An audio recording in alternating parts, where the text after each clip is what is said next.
Whether you run a corporate company or whether you're an artistic content creator, here is a simple principle you can use to become much more effective and much more lucrative.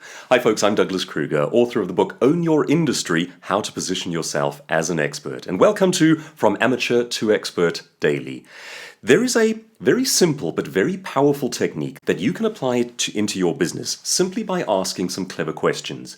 And the banner question is, how can I compress my time frames? Everything in business is really a race between when you will run out of money or when you will run out of your donor's money versus when you will make that sale and get the money in. All free trade, all prosperity is based on that point of sale, and that's the thing we need to get to. Now, one of the key metrics that you can apply as a searching question at every phase of your business is, how can I compress my time frames? I was very interested to see that in your next 5 moves, Master the Art of Business Strategy, Patrick Bet-David talks about this theme from various angles. I talk about it from various angles as well in my new book, How to Grow Rich, 50 Ways to Debunk Money Myths and Master Wealth. I call it, Can You Pass the 72-Hour Test? And that's about speed and getting to money in your account quickly. Now, here are 5 ways that you might look at this challenge. So again, regardless of what type of company you own, doesn't particularly matter if it is a massive multinational corporation or whether you are an author, a YouTube content creator, whether you're on Instagram, whatever the case might be. There are 5 ways you can look at this. Number 1, can you reduce your time from order to delivery? The world's leading and best-selling authors today, of the likes of the Stephen Kings and the James Pattersons, are churning out more than 1 novel per year, and they have learned to keep their quality at a very high level. So it used to be the case that the time from order to delivery in that world was 1 to 2 years. That has dropped dramatically for the top players in industries like that. Now, in any corporation, in any organization, in any entrepreneurial pursuit, reducing the time from order to delivery allows you to get on to the next one. So it is as simple as this. If you make X amount from every delivery, the quicker you can get on to the next one, the better. Now that might mean scaling up so that you have separate teams. It might mean finding ways to make your own process or your own creation just that much more efficient.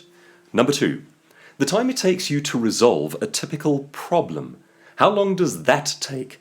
And here I'm sort of also reminded of a similar dynamic, which is, how many years will you have the same problem? I was subjected to a government post office the other day and went in there and just watched the same problems that they had 10 years ago still repeating themselves. People arriving effectively in mobs and standing around going, I don't know what queue I'm supposed to be in. And I have to walk to the front of the queue to get my form and then walk to the back of the queue once again. And they've been doing that for years. So how long does it take you to resolve a typical problem? What could you do to shorten that time? And which problems just recur mindlessly? There's an opportunity for innovation. Number 3, the time it takes you to process an order. Not to deliver it, but simply to process what actually happens when somebody comes to you and asks for A. Can you reduce that? Number 4, the time it takes for the tech to process it. Are there things that you can do to speed that up? I mean, just for example, if, like myself, you're working on YouTube videos, does it take an awfully long time to edit them, to upload them? Could your equipment be faster, more efficient? Could you set things up so that you can walk into your studio, sit down and shoot? What takes the longest time in that process, and how might you reduce it? And number 5, the steps that it takes to use the tech for your customer. Can that be reduced, or can a step be eliminated? So for example, if you're asking them to fill in forms in duplicate or triplicate, what on earth for? Could they do it once? Could you do some sort of a one-click processing? Here's a very powerful idea. When you start to consider this question and you start to look for time frames that can be reduced, go there and look. This is not the sort of thing you want to do with an organogram or intellectually from on high. You want to actually go and get your hands into the machinery. Go to a place. If you have people working for you, go and talk to them. Ask them, what takes long? What's stupid? What's slow? What could we speed up? How might we help you? You might have to come up with the answer. They might have one ready at hand. A hint to the artist and to the creator. Speeding it up makes it less frustrating, and that makes you more agile and more creative. So once again, using my example, if the equipment is slow, if things are not responding, if it's taking a long time, you'll end up putting together very basic creative content. But if you can do it with great agility and ease, you tend to range more. You tend to be more agile and more nuanced. It is creatively worthwhile to ensure that everything works just a little quicker. So that's your challenge for today as an entrepreneur, as a business owner, as a content creator.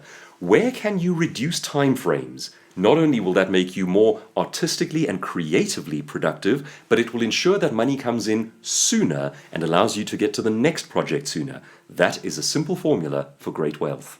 Folks, the new book, How to Grow Rich, 50 Ways to Debunk Money Myths and Master Wealth, is now also available on Audible, read by the author.